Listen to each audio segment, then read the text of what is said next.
Buenas tardes, amigos oyentes de Radio Bolivariana. Un saludo muy cordial de Edison Sierra en la parte técnica, de Marcela Cadavid Alzate y de María Eugenia Álvarez.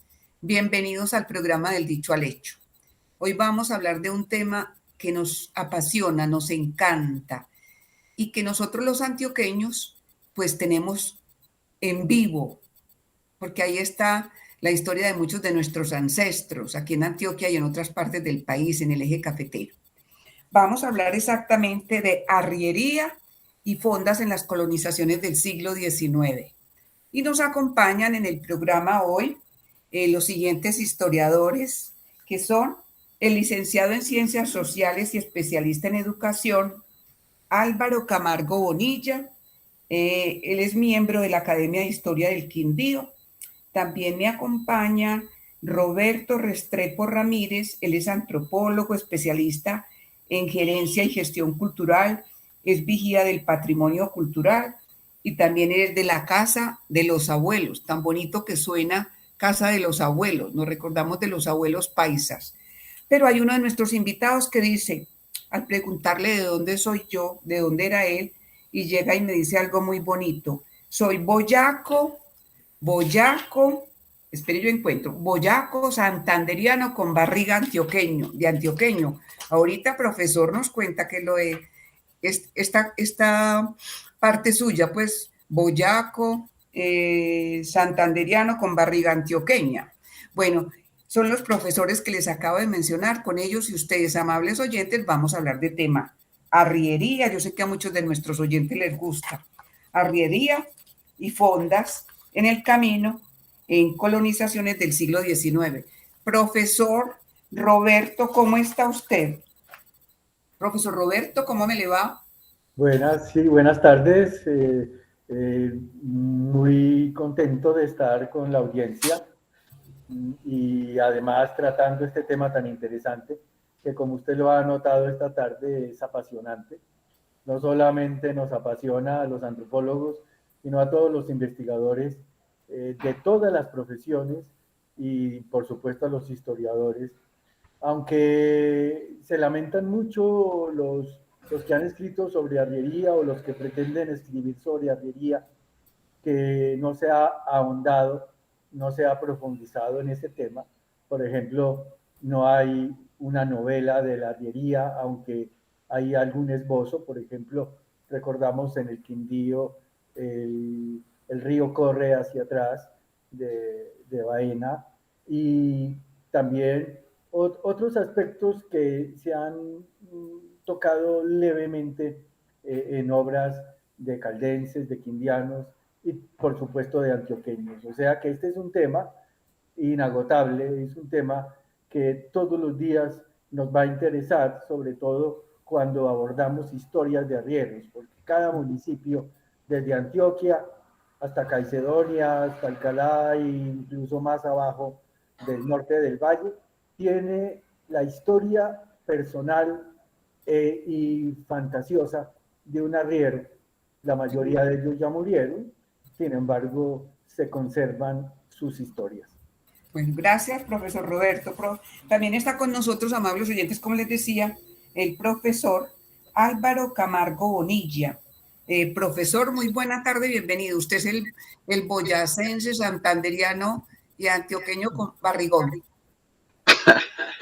Sí, nosotros llegamos acá al Quindío precisamente en esos procesos de esa violencia de los 50. Mi mamá quedó viuda por allá en las tierras santanderianas boyacenses. Mi papá era santanderiano, mi mamá boyacense, y cosas de la situación nos trajeron a estas tierras quindianas y yo llegué aquí a los 12 años de edad. Y yo por eso digo, yo soy boyaco, porque nací en un pueblo de Boyacá, mi papá santanderiano, mi mamá boyacense, y me he desarrollado en la tierra paisa, o parte de la tierra paisa, como el Quindío. Sí, bueno, bienvenidos los dos. Marcela, buena tarde, ¿cómo está usted? Marcela es la persona del capítulo Antioquia de historiadores, quien desde el año pasado nos ha ayudado para que estas entregas sobre la historia de nuestro país pues salgan al aire, que nos escuchen aquí en Colombia y en el mundo, porque es muy importante lo de la historia. La historia es muy importante tanto para cada uno de los países como para cada uno de nosotros, los ciudadanos. Marcela, muy buena tarde y bienvenida.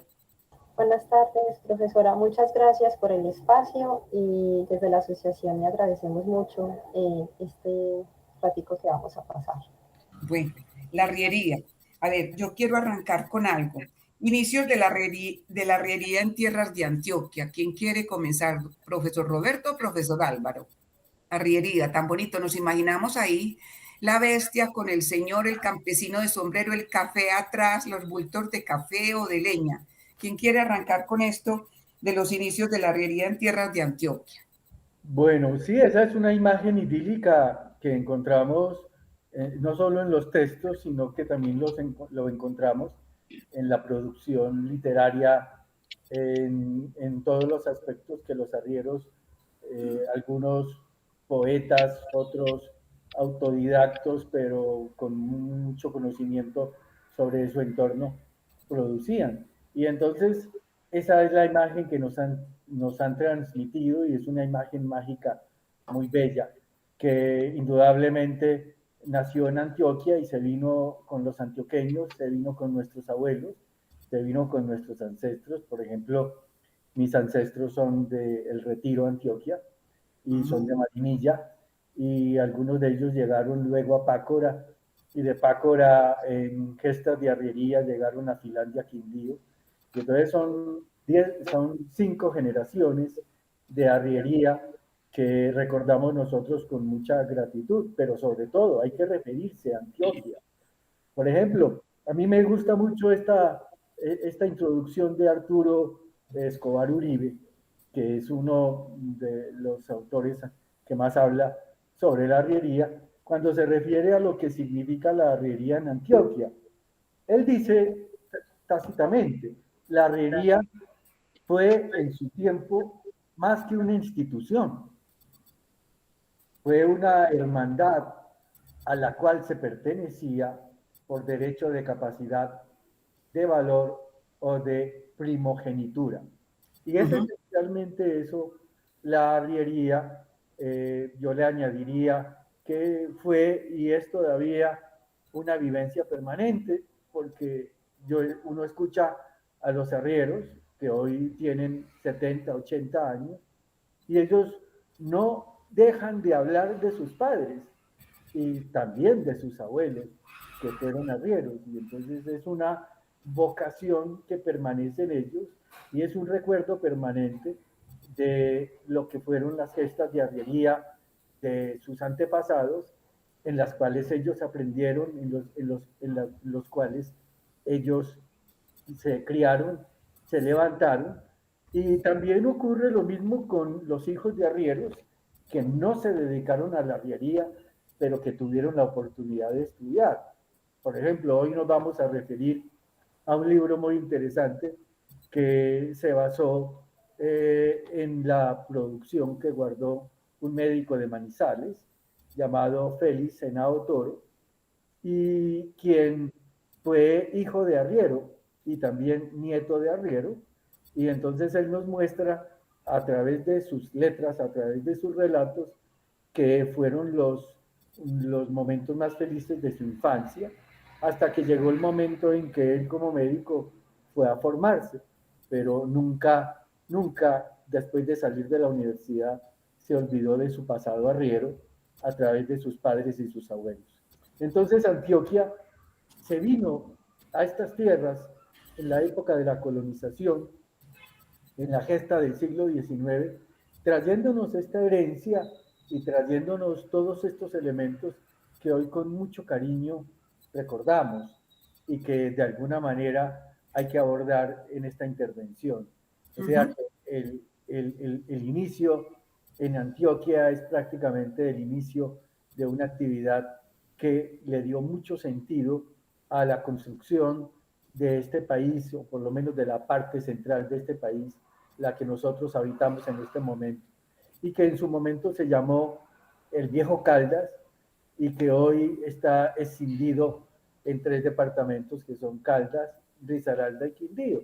y que, como lo dice una de esas canciones bellísimas, un bambuco, era una mariposa verde, porque parecía también una paloma con las alas desplegadas, y me refiero tácitamente al departamento de Caldas, que recuerda mucho sus caminos, porque entonces también uno de sus versos dice que por esas trochas llegaron las esperanzas y todavía se mantienen en esta región. Esas fueron las siembras que nos dejaron los arrieros, y esas son las costumbres en las que nosotros perseveramos recordando a los arrieros. Maravilloso, profesor Roberto. Profesor Álvaro, le quiero preguntar, ¿usted qué quería decir de esos inicios de la arriería en tierra de Antioquia? Claro que sí. Es importantísimo hacer una relevancia del principio de la arriería en Colombia. Eso es una manifestación que llegó con los españoles, y recordemos que en un principio no habían bestias de carga, y fueron primero los cargueros y los silleros. Entonces, ese es como el germen de la arriería, que empezó por los caminos, no solamente el camino del Quindío, sino todos los pasos de la cordillera central. Son muchos pasos desde el sur hasta Antioquia, en esa gran cordillera que hoy día se llama Central, y que realmente su nombre original era la cordillera del Quindío, la Sierra Nevada del Quindío, que venía desde el nudo de los Pastos e iba hasta al macizo de Avive, allá en Antioquia. Entonces, en ese tramo de cordillera, que eran a la par con la oriental, que se llamaba Sumapaz, y con la occidental, que se llamaba Chocó. En esa cordillera central, uniendo los valles del Cauca y del Magdalena, hicieron muchos pasos. El de Guanaca, el del Quindío, el camino de Santa Isabel, el camino de Herpé, el camino, bueno, una cantidad de caminos que pasaban en esos valles y comunicaban esos valles. Entonces, para empezar, fueron los silleros y cargueros. Esos luego se fueron, con el desarrollo del tiempo, fueron llegando los caballos, las mulas, caballos, pero antes de las mulas y los caballos tenemos que hablar de las boyadas. ¿Las qué? Boyadas. Boyadas. Les dicen comúnmente huelladas, pero es boyadas. Los bueyes. Ah, ya.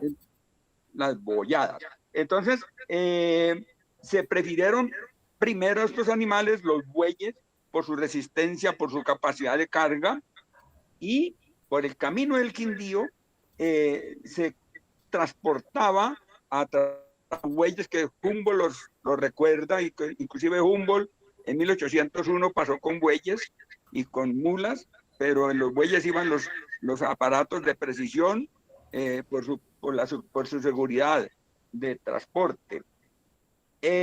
La sal de Zipaquirá, cuando se agotó la sal de los salados Quimbaya, entonces se traía la sal de Zipaquirá. Entonces, empezó con bueyes, y a la medida que se fueron mejorando los caminos, entraron los caballos y las mulas, lo que se conoce con el nombre de arrias. Arrias era pues una composición, sabana arriera, de 15, de 10, de 12 hasta 30 animales que iban en caravana por los caminos. El término arriero, para la palabra española, y la arriería fue precisamente traída de España, y proviene del verbo arrear, que es estimular las bestias para que caminen. Entonces, por las trochas primeras, los caminos indígenas se convirtieron en caminos de colonización, en caminos reales, y por ahí empieza la arriería con las boyadas, luego con las mulas y caballos.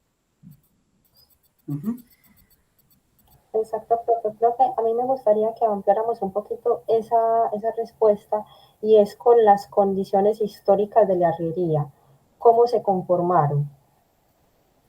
A ver, ¿quién nos puede colaborar? ¿O el profe Roberto o el profe Álvaro? Bueno, la arriería se establece desde el mismo momento en que los colonos emprenden sus recorridos desde el sur de Antioquia y entonces el momento preciso llega, pero también llegan las condiciones de transporte que, como lo dijo Álvaro, son difíciles, sobre todo cuando se entra a lo que es el territorio montañoso del norte de Caldas, de lo que hoy es Caldas, y se avanza por esos caminos y esos cañones en donde las boyadas, sobre todo los bueyes, pero también los cascos de los caballos, van dejando sus huellas y sus profundidades que llamamos los canelones.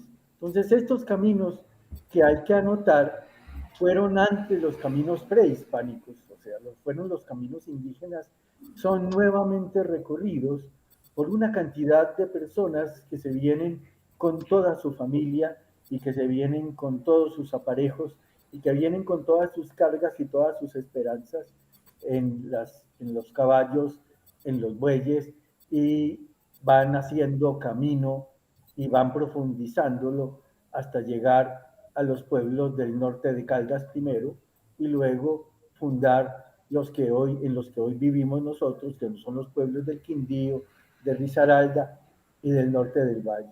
Entonces, esas son las condiciones históricas, unas condiciones en búsqueda de nuevos territorios que se va dando primordialmente por esa esperanza de encontrar nuevos rumbos. Entonces, sin la arriería, sin estas costumbres de transportarse con todos sus cargamentos, habría sido imposible.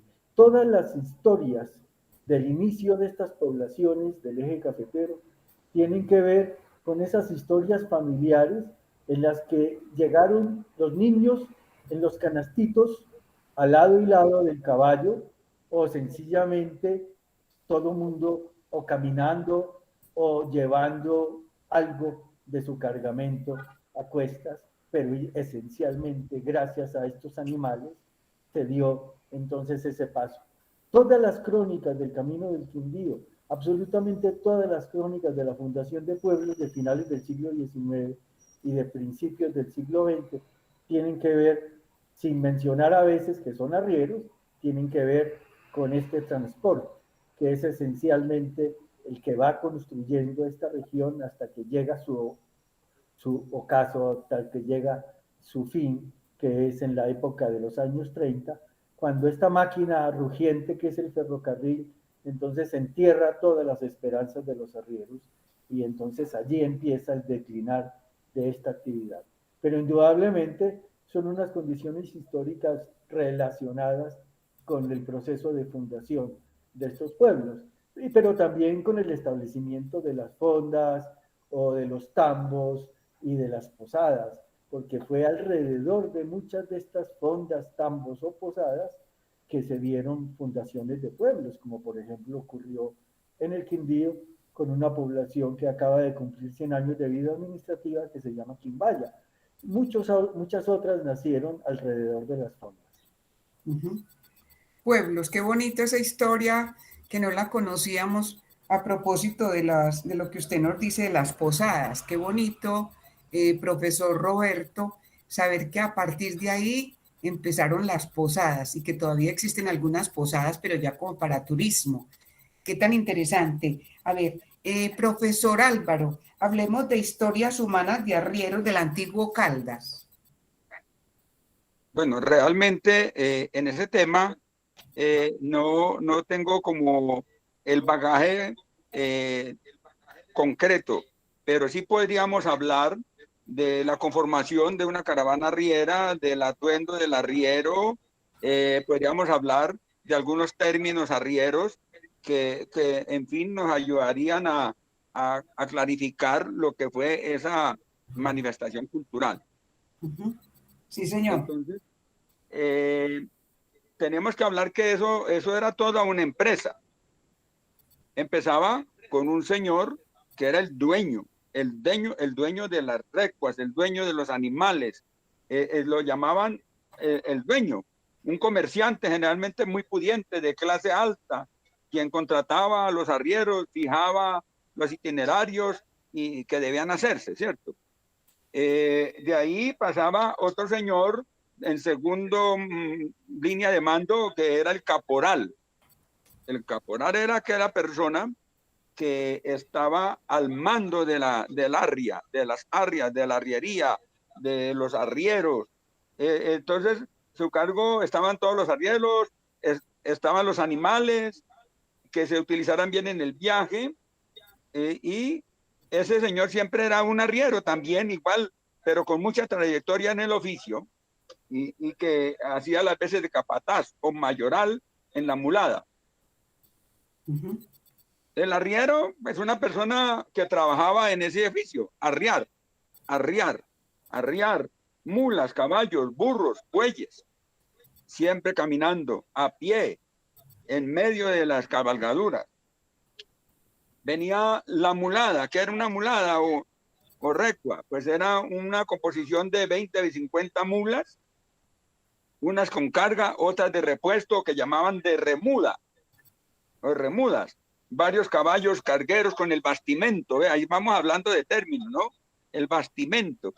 ¿Qué era el bastimento? La comida. Los cargueros, algunos bueyes y todo lo que se requería en el viaje, ¿no? La parte de tolda, la parte de acampada, la parte de los cuestión de cocina, ollas, todo lo que necesitaban para acampar. Ahora vamos al atuendo. Generalmente un sombrero. El sombrero dependía del clima. Si era clima frío o clima cálido, entonces cuando era clima frío era un sombrero especial, que era el sombrero que llaman de fieltro, ¿sí? Y si era tierra caliente, pues el sombrero era aguadeño, en el caso de Caldas. En otras partes tiene otro nombre, el sombrero de jipijapa, o sombrero de paja, bueno, etcétera, etcétera. Tenían un pañuelo que servía para limpiar el sudor y también engalanaba su cuello, que era el rabo de gallo. Realmente era un pañuelo. Rabo de gallo, profesor. Era un pañuelo que lo terciaban en el cuello y generalmente lo anudaban o le ponían una argolla para que estuviera ahí presente y le ayudara a que no se quemara el cuello, y cuando necesitaban limpiarse el sudor, pues lo hacían con el rabo de gallo. Qué bonito, sí. La camisa y el pantalón de drill, de fula, se hablaba de la fula, se hablaba del pantalón de drill, generalmente caqui, los colores, o blanco, pero el blanco en los caminos con barro, pues imagínense cómo quedarían. Siempre se utilizaba el color caqui, casi siempre, o negro.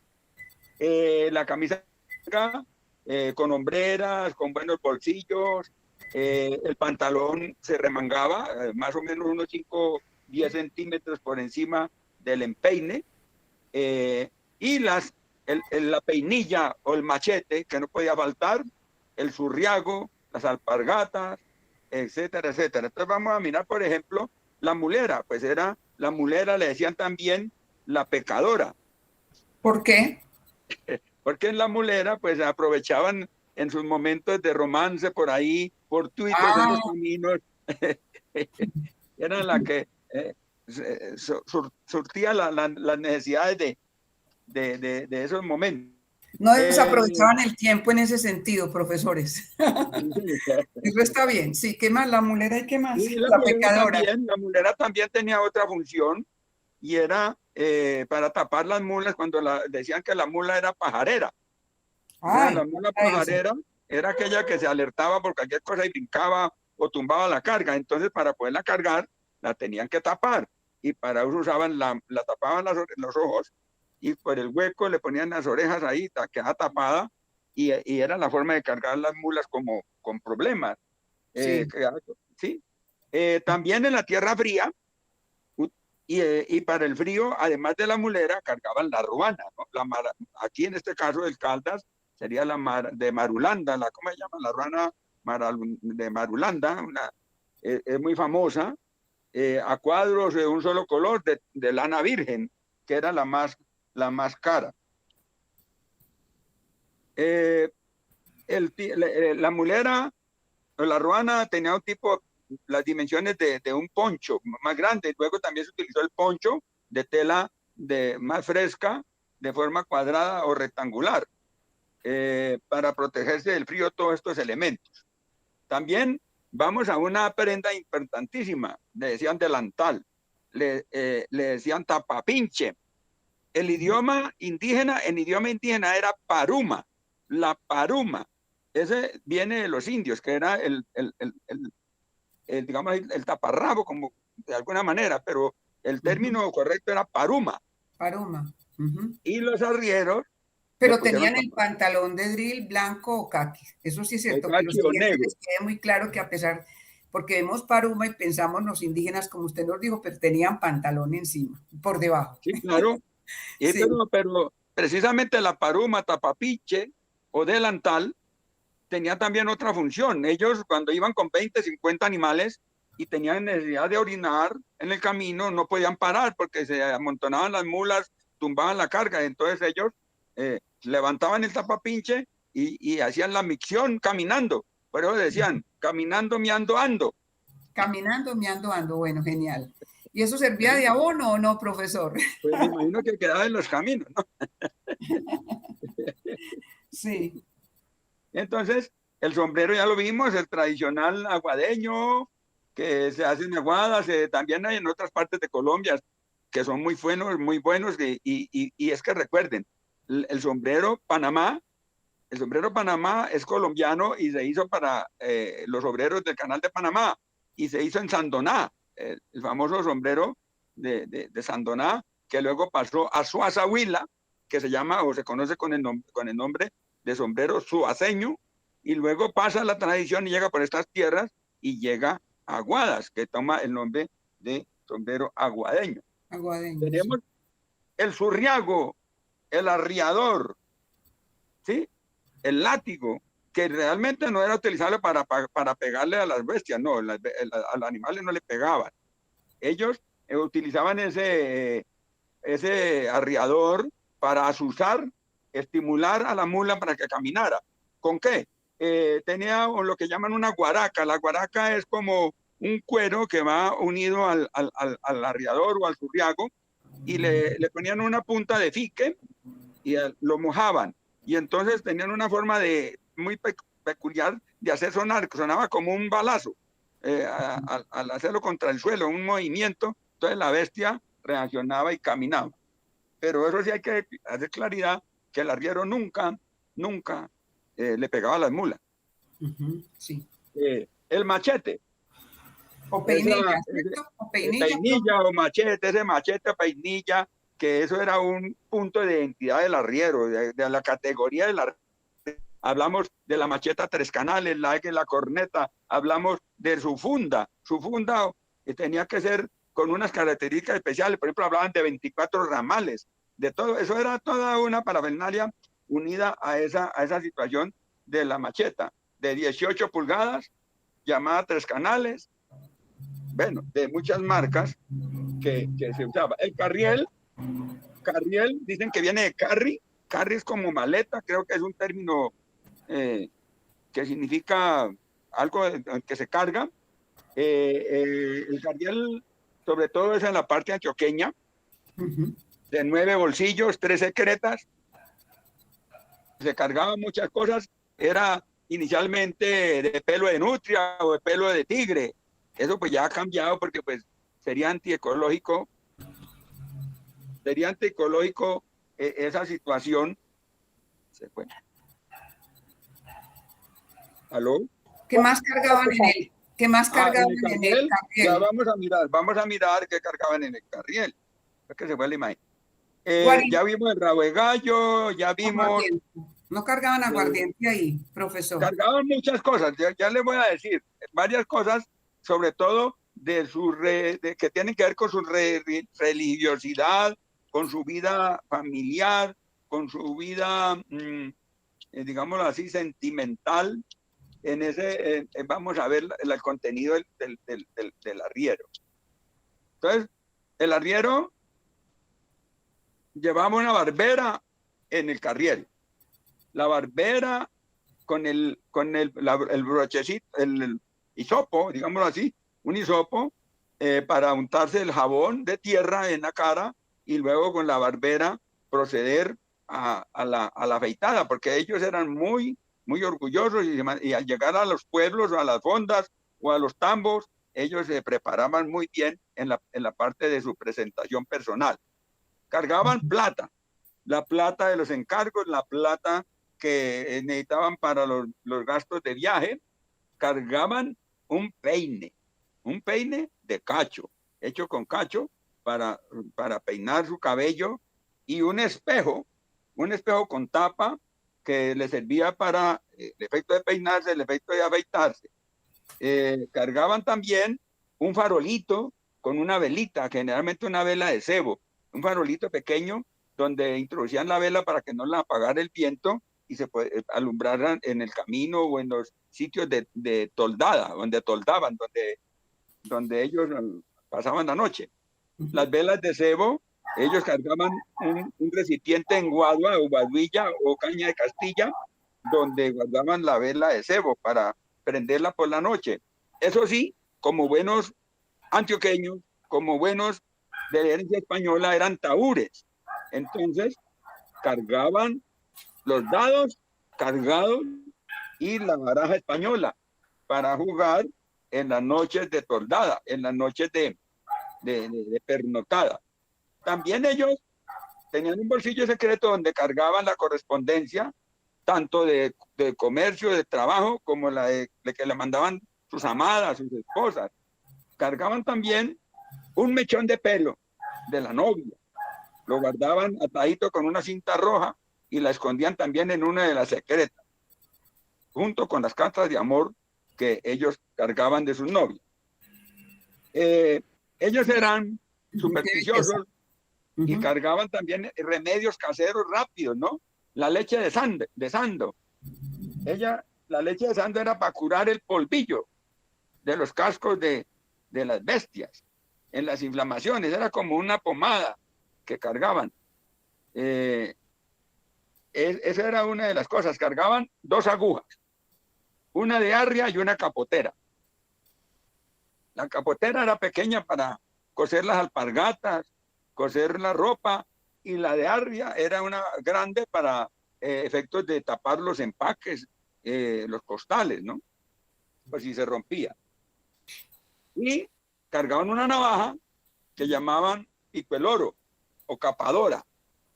Tenían las 2 funciones, una para efectos de manejo, pelar frutas, pelar alimentos, y la otra era para limpiar los cascos de las mulas en el momento de colocarle las herraduras, o también para capar animales, para retirar los testículos animales que capaban, bueyes o otros animales. Y los amuletos. Ellos eran muy fetichistas, muy agüeristas. Entonces, generalmente cargaban el colmillo del tigre. Decían que el colmillo del tigre espantaba a las bestias peligrosas. La uña de la gran bestia también. Generalmente era una uña de una danta, de un animal que también le servía como de fetiche de protección. La cola del gurre, el armadillo. Esa cola del gurre del armadillo la utilizaban para curar como problemas de oído, ¿no? Cuando había problemas de dolor de oído, ellos aplicaban, se introducían la cola del gurre y decían que pues eso les curaba la situación. El ojo de buey, o lo que llamamos esa fruta congolo. Ellos decían que frotaban ese congolo y como se calentaba, la utilizaban para curar las almorranas. Así por el estilo, ¿no? Todos esos aparatos, y también con su característica religiosa fundamental, no podía faltar la estampa de la Virgen del Carmen o el Cristo, ¿sí? Pequeño crucifijo que estaba dentro del carriel. Eso sí, igual una libreta de apuntes y el lápiz para hacer los encargos y todo lo que tenían que anotar en su diario transcurrir de arrieros. Había un elemento fundamental y era el pito, era un cacho de un buey grande que hacía las veces de pito. Ellos tenían en esos caminos de profundos canalones, de 40, 60, 80, 100 metros de distancia y bajada. Entonces ellos tenían que pitar antes de introducirse en esas oquedades para ver si de pronto venía otra recua en sentido contrario. Y ellos ya tenían como en las señales de tránsito y en las normas de tránsito que el que subía tenía prelación y el que bajaba, el que iba a bajar tenía que esperar. Entonces todo eso se hacía a través del cacho. Tantos pitos, tantos para avisar quién subía, quién bajaba. Había el yesquero. El yesquero no podía faltar. El original pues era un yesquero de piedra, de ese piedra blanca, no me acuerdo el nombre, y con una mota de balso real. Entonces ellos frotaban esas piedras, salían las chispas y prendían. Pero ya con el tiempo llegó el briquet, el yesquero pues ya de gasolina, con la mecha que llaman, y ya, pero no podía faltar cómo prender fuego para poder hacer de comer en las caminatas. Básicamente eso eran como lo que contenía el carriel. Ya viene otro aspecto que pues le damos paso al compañero Roberto, pero quisiera de pronto ya hablar de las formas de carga. Sí, pero profesor Roberto y profesor Álvaro, me regalan un instante, vamos a unos mensajes a esta hora en el programa del Dicho al Hecho y seguimos en un momento hablando de eso. Y también yo quiero que lo de las historias humanas, profesor Roberto, de arrieros del antiguo Caldas, y lo que nos decía el profesor Álvaro, muy bonito porque estaban muy equipados, no salían improvisados, tenían todo por la duración de sus temporadas por fuera de sus casas. Me parece muy interesante, muy previsivos. También nos llama la atención lo de las señales de tránsito con el pito, ¿sí? Cómo se respetaba y eso hacía que hubiera una mejor convivencia y más seguridad en estos caminos que transitaban los arrieros. Vamos a los mensajes y seguimos en un momento. Y si tuvieras que llevar un libro a la luna, ¿qué libro llevarías? Algunas personas dirían El Quijote, otras Peter Pan, otras la Ilíada, otras la Eneida, otra Los Juegos del Hambre. Cuando estudias literatura, esa pregunta es imposible de responder porque tienes todo un universo de posibilidades a tu disposición. Y esa es una de las cosas que agradezco al pregrado de Estudios Literarios de la Universidad Pontificia Bolivariana. Conoce el pregrado de Estudios Literarios en la Universidad Pontificia Bolivariana en Medellín. Correo electrónico estudios.literarios@upb.edu.co. Vigilada Mineducación. Un mensaje de Alcohólicos Anónimos. Creo que llamé a Alcohólicos Anónimos porque el alcohol ya no me servía para nada. La bebida me había dado siempre el sentido de la vida. Al final todo se había terminado. Llamé a Alcohólicos Anónimos y no sabía lo que me esperaba. Sinceramente, no esperaba alegría, pero eso fue lo que conseguí. La gente tenía humor y se sentían tranquilos entre ellos. Puse atención y me sentí mejor con la gente que me rodeaba. Alcohólicos Anónimos da resultados. Llámenos a la línea de ayuda 018-051-0522 o busque su grupo más cercano en www.cnaa.org.co. Continuamos en el programa del Dicho al Hecho de Radio Bolivariana, que ustedes sintonizan en 1110 AM y www.radiobolivarianavirtual.com y además en streaming. Y hoy estoy conversando sobre arriería y fondas en la colonización del siglo XIX con los historiadores y profesores Álvaro Camargo Bonilla y Roberto Restrepo Ramírez. Con ellos hemos empezado a conocer esa historia tan bonita de nuestros arrieros, de esos caminos que ellos transitaban en el siglo XIX y comienzos del siglo XX. Interesantísimo porque esto nos ubica más en nuestra historia y más en lo que se refiere a todo el eje cafetero. Profesor Álvaro, usted también nos iba a hablar de esas historias, algunas historias humanas de arrieros del antiguo Caldas. Ustedes van a mencionar a un arriero muy importante que es José Valencia en el Quindío. En este caso, me remito a Roberto para que haga esta parte, por favor. Sí, disculpa, era el profesor Roberto, disculpa, sí. Escuchando a Álvaro, que es apasionante como las historias de la arriería, nosotros tenemos la fortuna de escuchar a Álvaro cada año en el Festival Camino del Quindío, y le cuento que el día que él interviene contando los aspectos de la arriería a través de sus aparejos, de su indumentaria, de su vocabulario y todo, eso es un día inacabable, uno no quisiera que se acabara, y así ocurriría. Podríamos irnos toda la tarde hablando de eso, pero bueno, hay que entrar a las historias humanas. ¿Qué sería de la arriería sin las anécdotas?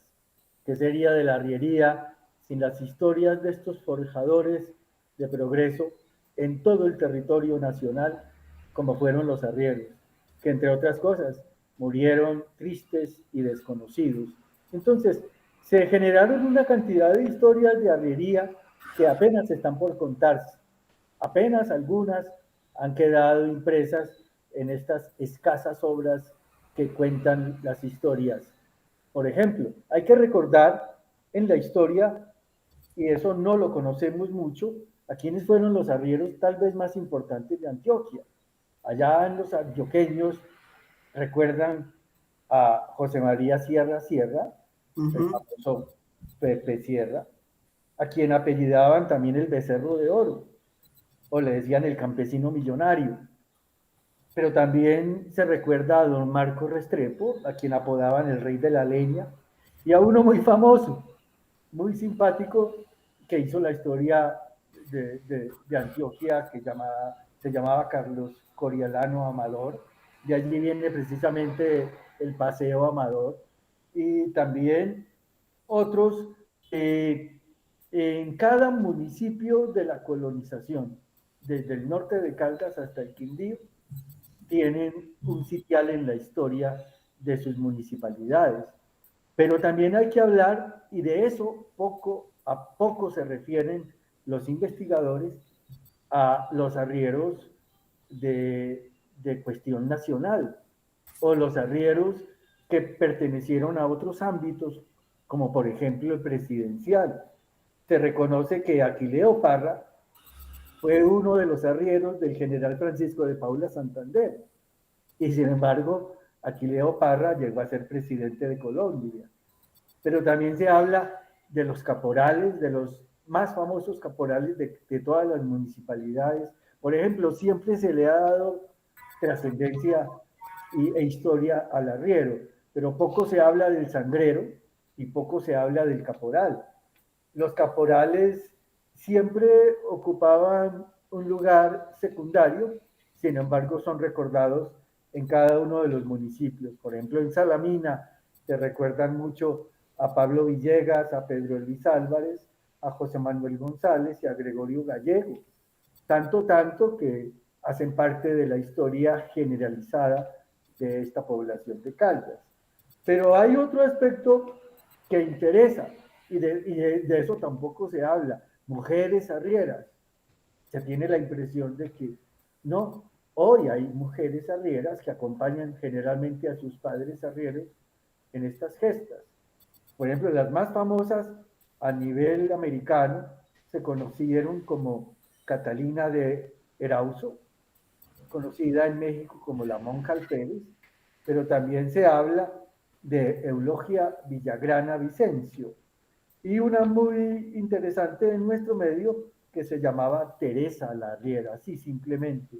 Pero también se habla, aquí cerquita de nosotros, en Santa Rosa de Cabal, de una mujer arriera muy recordada, que era Marta Lilia Galvis, que recorría los caminos con sus mulas, y por supuesto a todas las mulas les tenía su nombre: Pirringa, Gatillo, Mocho, Murete, Chigüiro, y etcétera, etcétera, porque esa es otra riqueza interesante de la arriería. Y otros elementos relacionados ya con la arriería y la historia de cada arriero en los pueblos del eje cafetero. Y hoy me voy a referir especialmente a dos. Mi pueblo, Finlandia, generó un arriero muy curioso, José Valencia Naranjo, hijo de arriero. Y José Valencia Naranjo murió hace 5 años, cuando lamentablemente estaba agonizando. Los ladrones le saquearon su casa. Él era también compositor, era un melómano empedernido, era un coleccionista de música, tenía su vitrola y tenía sus colecciones de música antigua, viajaba a todos los sitios del eje cafetero donde hacían reuniones musicales, pero también era poeta y componía canciones. Pero algo destacado de este señor sencillo llamado José Valencia es que él luchó durante 10 años continuos porque se instituyera en Colombia el Día Nacional de la Arriería, y alcanzó a llegar con su proyecto hasta la Cámara de Representantes. Llegó un momento en que estuvo a punto de aprobarse en un debate en la Cámara para que pasara al Senado la institución del Día Nacional del Arriero. Él luchó bastante con el Ministerio de Cultura y murió muy triste porque no alcanzó a ver el Día del Arriero constituido. Él decía... Profesor, le interrumpo. ¿Y no se ha seguido con esa iniciativa después de que el señor José Valencia lo hizo y propugnó por eso? ¿No se ha seguido con esa iniciativa a ver si ahora en estos tiempos es posible establecer ese Día Nacional del Arriero? Pues mire, valdría la pena que alguien la retomara. En los tiempos actuales, la única mención de lo que comenzó don José Valencia en Finlandia y que recorrió el país entero, incluyendo el Congreso, contándoles las razones de por qué el Día Nacional de la Arriería. La única mención que se ha hecho después de la muerte de don José la está haciendo en este momento en Salamina Fernando Macías, que es un personaje muy importante de la historia de Caldas y que ha retomado y que quiere retomar esta iniciativa de don José, pero debería volverse iniciativa nacional. ¿Qué hizo don José con sus cartas? Incansable en esta dinámica que emprendió por todo el país. Él decía que era necesario que el Día Nacional de la Arriería se constituyera el 14 de junio de cada año, porque él decía que este día, y él tenía muy presente, este día 14 de junio del año 1925, en una trocha de Antioquia se había dado un derrumbe, y que murieron 25 arrieros y 50 mulas fueron cubiertas por el lodo. Nos trajo a colación ese suceso histórico. Yo nunca pude concretar el asidero histórico, sin embargo, don José Valencia lo incluyó en sus requerimientos y así quedó en las cartas que él le pasó a la mayoría de gobernadores de este país, donde él además pedía que además del 14 de junio, en cada lugar se instalara una placa y se instalara un monumento a los animales de la arriería, porque es que esa fue otra característica de don José, fue un animalista empedernido.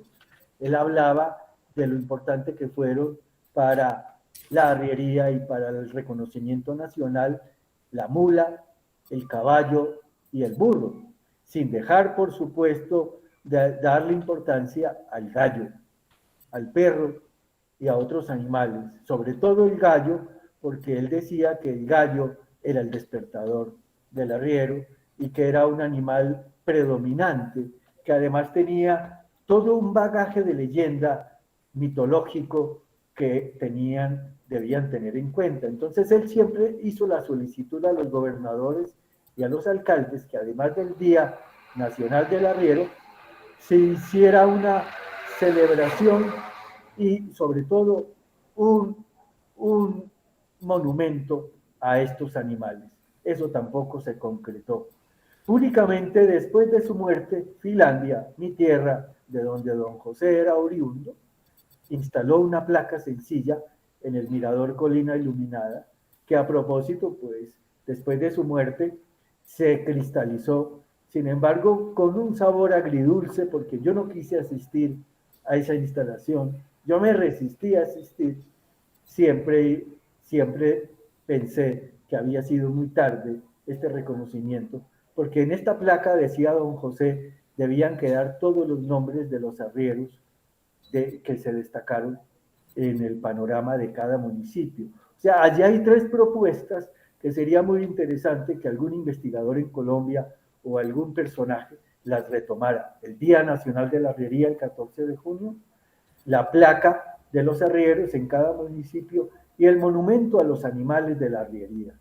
Vale la pena mencionar que gracias a una iniciativa de un concejal de mi tierra, Finlandia, ya hoy se celebra el 14 de junio en Finlandia el Día Municipal del Arriero. O sea, logramos ese propósito a nivel municipal, pero nos falta el propósito nacional. ¿Cuál es el otro personaje al cual yo quiero referirme hoy? Está concentrado en una obra que acaba de salir muy interesante, escrita por Félix Henao Toro, por Pedro Felipe Hoyos Corbel de Manizales y por Fernando Macías Vázquez de Salamina. Se llama Paulino Acevedo, el poeta arriero, y nos habla de un personaje muy simpático de Manizales, que había nacido en el Retiro en el siglo XIX y murió en Manizales en 1938.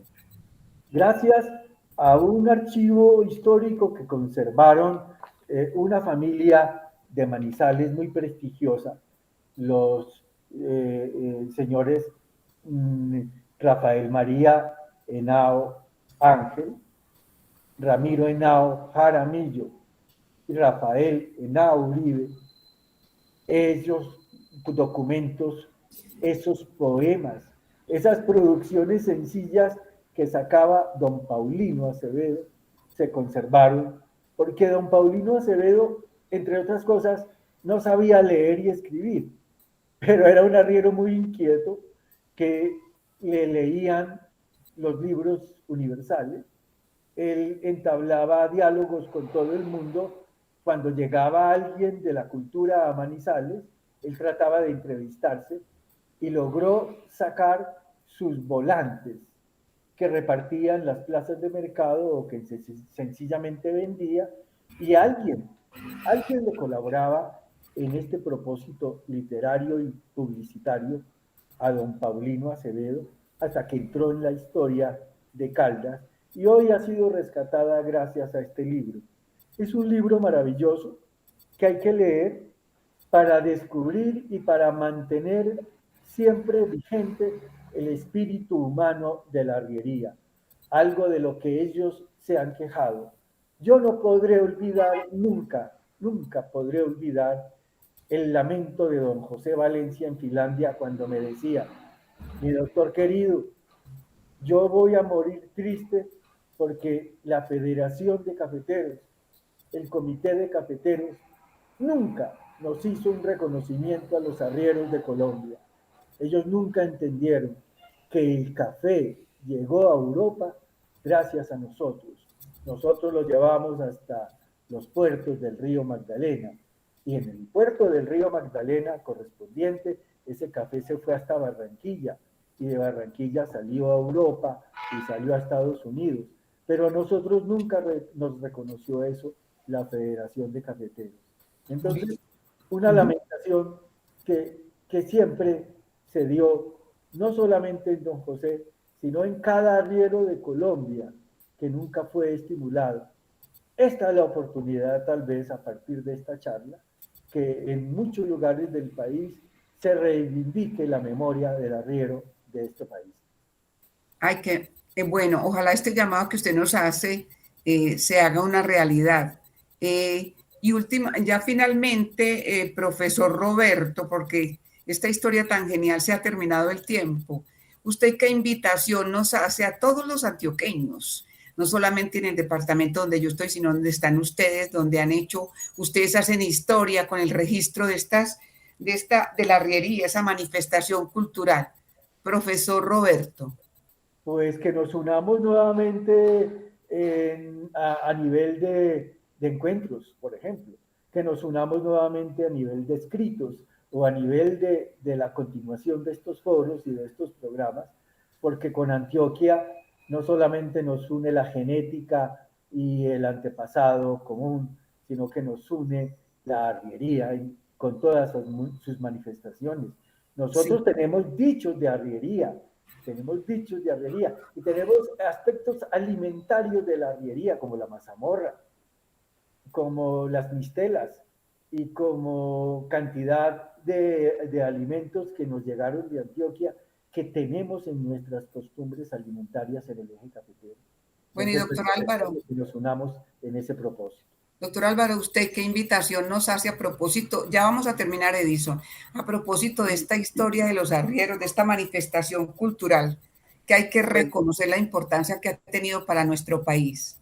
Concretamente y sin dejar de percibir la universalidad de la arriería en nuestro departamento y departamentos vecinos, o mejor, Tolima, Quindío, Risaralda y Valle, debemos rescatar esta manifestación haciendo énfasis en la recuperación del camino del Quindío y en esa huella de camino establecer los diferentes tópicos que tienen que ver en la arriería, el monumento arriero que dice Roberto, el monumento al carguero, y también rescatar todo el bagaje histórico-cultural que se trascendió por ese camino en áreas, o en mejor, a lomo de mula y a lomo de buey. Bueno, muchas gracias a nuestros invitados de hoy, a los profesores, licenciado en Ciencias Sociales Álvaro Camargo Bonilla, mil gracias. También al profesor Restrepo Ramírez, a Marcela Cadavid, que nos ha ayudado en estos programas, y a nuestros amables oyentes por estar en nuestra sintonía. A Edison Sierra, quien nos hizo la parte técnica. Buena noche para todos. Muchas gracias.